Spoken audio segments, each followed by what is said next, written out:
بسم اللہ الرحمن الرحیم۔ السلام علیکم ورحمۃ اللہ وبرکاتہ۔ حضرت عبداللہ بن مبارک فرماتے ہیں کہ ایک مرتبہ مکہ معظمہ میں شدید قحط پڑا۔ لوگ نماز استسقاء کے لیے میدان عرفات میں جمع ہوتے رہے، لیکن کسی طرح قحط کے آثار کم نہ ہوتے تھے۔ ایک ہفتہ اسی طرح گزر گیا، چنانچہ آئندہ ہفتہ جمعہ کی نماز کے بعد لوگ پھر عرفات میں جمع ہوئے تو میں نے دیکھا کہ ایک سیاہ فام ضعیف انسان ہے جس نے 2 رکعت نماز پڑھ کر اللہ تعالیٰ سے دعا مانگی اور سجدہ میں گر کر قسم کھائی، تیری عزت و جلال کی قسم، اس وقت تک سجدے سے سر نہ اٹھاؤں گا جب تک تو بران رحمت سے اپنے بندوں کو سیراب نہ کر دے۔ چنانچہ اس دعا کے بعد میں نے دیکھا کہ آسمان پر بادل آ گئے اور بارش برسنا شروع ہو گئی۔ بعد ازاں اس سیاہ فام بندہ خدا نے اپنے رب کی حمد و ثنا بیان کی اور چل دیا۔ میں بھی اس کے پیچھے پیچھے ہو لیا تاکہ دیکھوں یہ شخص کہاں جاتا ہے۔ جب وہ چلتے چلتے ایک مکان میں داخل ہوا جہاں ایک برتا فروش رہتا تھا، میں نے یہ دیکھ کر واپس چلا آیا اور صبح کو کچھ روپیہ لے کر اس برتا فروش کے مکان پر پہنچا۔ میں نے کہا کہ مجھے غلام خریدنے کی ضرورت ہے۔ میری اس درخواست پر اس سوداگر نے تقریباً 30 غلام مجھے دکھائے۔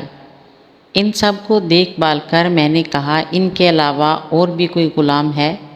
اس نے جواب دیا، ہاں، ایک غلام اور ہے جو کسی سے بات نہیں کرتا۔ میں نے کہا، اسے بھی دکھاؤ۔ تو سوداگر اس غلام کو لے کر آیا جس کو میں دیکھ چکا تھا کہ اس کی دعا سے اللہ نے باران رحمت کی تھی۔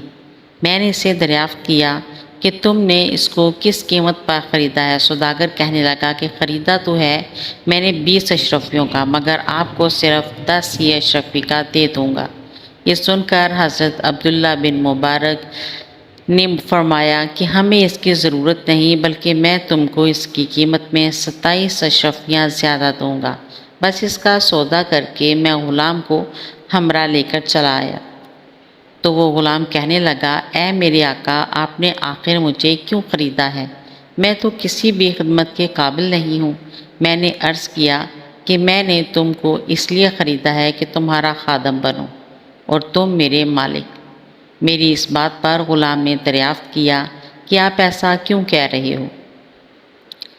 اس پر میں نے عرض کیا کہ میں نے کل تمہاری کرامت دیکھی ہے، اللہ نے تمہاری دعا قبول فرمائی اور اپنی رحمت کی بارش کر دی جس کے لیے مخلوق پریشان تھی۔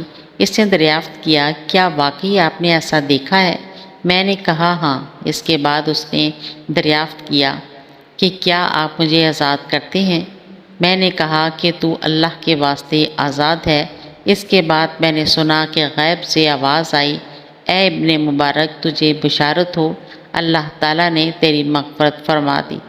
بعد ازاں اس غلام نے وضو کر کے 2 رکعت نماز پڑھی اور کہا کہ اس چھوٹے آقا کی آزادی پر تو اللہ کا شکر ہے، مگر مولا اکبر کے آزاد کرنے پر اس کا شکر کس طرح ادا کروں؟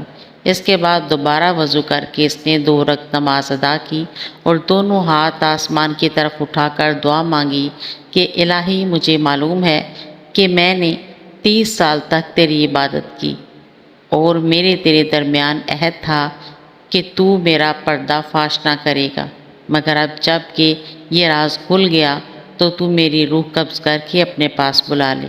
اتنے میں وہ بے ہوش ہو کر گر گیا۔ میں نے دیکھا کہ اس کی روح پرواز کر چکی تھی۔ حضرت عبداللہ بن مبارک فرماتے ہیں کہ میں نے اس کو معمولی کفن دیا اور نماز جنازہ پڑھ کر دفن کر دیا۔ بس جب میں سویا تو کیا دیکھتا ہوں کہ 2 خوبصورت بزرگ عمدہ لباس پہنے ہوئے، ان میں سے ایک صاحب نے مجھ سے فرمایا کہ اے ابن مبارک، کیا تجھے اللہ تعالیٰ سے شرم نہیں آتی؟ اور یہ کہہ کر جب وہ چلے تو میں نے دریافت کیا کہ آپ کون ہیں؟ تو انہوں نے کہا کہ میں محمد رسول اللہ صلی اللہ علیہ وآلہ وسلم اور یہ میرے ساتھ حضرت ابراہیم علیہ السلام ہے۔ آخر میں نے دریافت کیا کہ میں اللہ سے کس طرح نہیں شرمایا حالانکہ کثرت سے نماز پڑھتا ہوں۔ اس پر انہوں نے ارشاد فرمایا کہ آج اولیاء اللہ میں سے ایک ولی کی وفات ہوئی اور تم نے اس کو اچھا کفن نہیں دیا۔ چنانچہ جب صبح ہوئی تو میں نے اس غلام کی لاش کو قبر سے نکال کر نہایت عمدہ اور نفیس کفن پہنایا اور دوبارہ نماز جنازہ ادا کر کے دفن کر دیا۔ اللہ تعالیٰ اس پر اپنا رحم فرمائے۔ اللہ تعالیٰ اپنے متی اور فرما بردار بندوں کی خود ہی عزت بڑھا دیتا ہے۔ جو اپنے آپ کو اللہ کے لیے فنا کر دیتا ہے، اللہ تعالیٰ دنیا کو خود اس کے آگے جھکا دیتے ہیں۔ مزید میری ویڈیو دیکھنے کے لیے چینل کو سبسکرائب کریں، ویڈیو کو لائک اور شیئر کریں۔ اللہ حافظ۔